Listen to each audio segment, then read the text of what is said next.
Hey guys, this is Jason, and I just wanted to do a quick video showing you an example of what I would eat on a typical day. This isn't every day, otherwise that would get mundane, but at least this will give you a good basis of where to start. So for breakfast, I like to do cottage cheese. As you can see here, I have two different options. I mix my 4% with fat-free because I hate the texture of the fat-free, but I can kind of get a low-fat option by doing half and half, and I mix that with canned fruit. I combine one serving of each as well as 1/6 of the can, and that combination ends up being 233 calories, 5 grams of fat, about 24 grams of carbohydrates, and about 25 grams of protein. I like to have a good protein shake throughout the day, and as you can see here, I have plenty of different options. And by mixing that with water, you can keep it a little bit lower calorie, especially cutting back on the hard carbohydrates. But if you need to add carbs, you could do milk. That comes out to, with water, 240 calories, 3 grams of fat, 6 grams of carbohydrates, and 48 grams of protein. For lunch, I do chicken, whether I do grilled, baked, doesn't matter, but I cut that up into 5 ounces, plus 4 ounces of sweet potatoes, and 1 serving of Brussels sprouts. That total comes out to 281 calories, 1.3 grams of fat, about 24 carbohydrates, and just shy of 35 grams of protein.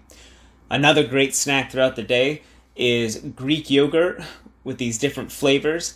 I personally like the Chobani because it just gives a little bit more flavor than other options I've had. And by having one of those, you'll end up with 110 calories, no fat, 16 grams of carbs, and 11 grams of protein. These little suckers pack a punch. And moving on to dinner, I do a steak option with rice and Brussels sprouts again. Now, I don't do Brussels sprouts every day. I just happen to have a bunch of them on this particular day. And this sugar-free barbecue sauce is fantastic. Only 10 calories and 2 tablespoons, which allows you to keep the calories real low but add some great flavor.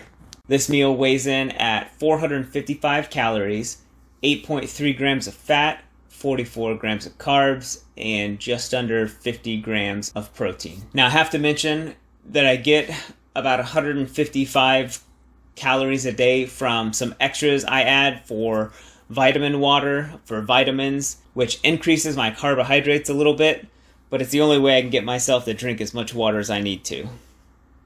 So there you have it.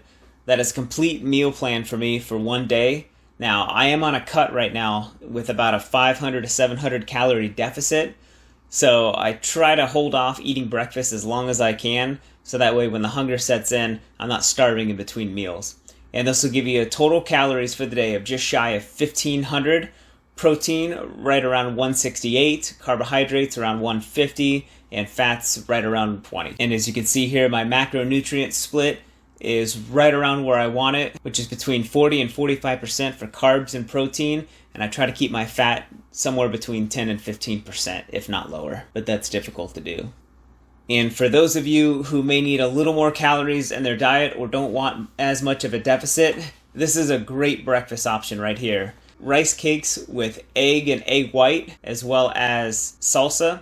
That'll give you an extra 205 calories, 5 grams of fat, 20 grams of carbohydrates, and 16 grams of protein.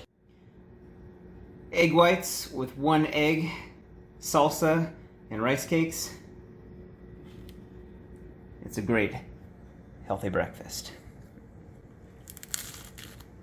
That's